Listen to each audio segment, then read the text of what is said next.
how long does that process usually take? And the reason I ask that is because let's say you're hired as a coach, or you're in a service-based business and you're providing a service for a client. You're always or you sometimes feel pressure, like I need to deliver results to this client, but you know well and good that whether it's a marketing plan or you're coming in to coach to actually implement the change and do this properly, it's going to take time. So how do you balance that idea of, hey, I need to deliver a result so this person actually can feel that my time's worth it, or what they're paying for is worth it, with that idea of actually doing what's needed, even though that might take longer on a time period to go for? Yeah, I remind people usually with a couple of stories. So I won't get into both of them, but I'll use one we could all relate to for the most part.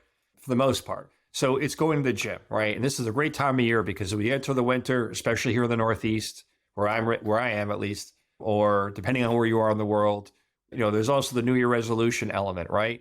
For those of us like, this is the year I'm going to get fit or healthy, or I'm going to lose weight, or whatever your physical goals may be.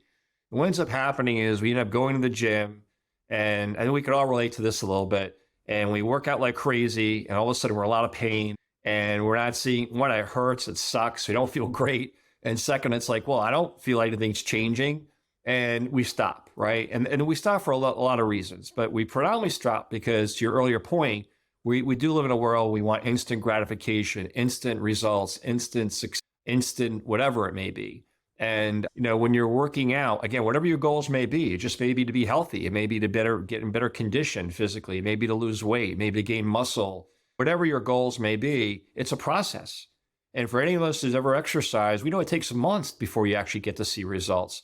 And it takes discipline, it takes commitment, and you got to go to at least 2-3 times a week. And if you're trying to sleep better or whatever the objectives may be, and like behavioral modification and change, learning new skills, changing your day, your schedule, where you spend your time, getting to the next level as a leader, it's a commitment. It's a knowledge. It's a skill base like any other profession.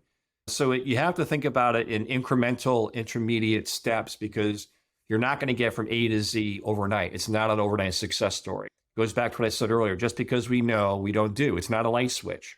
So we have to be realistic about how long it's going to take. Yes, sometimes there's low-hanging fruit, and utilize that, but we have to also understand that it's a process, and there needs to be commitment, there needs to be discipline in order for that change and that evolution to occur.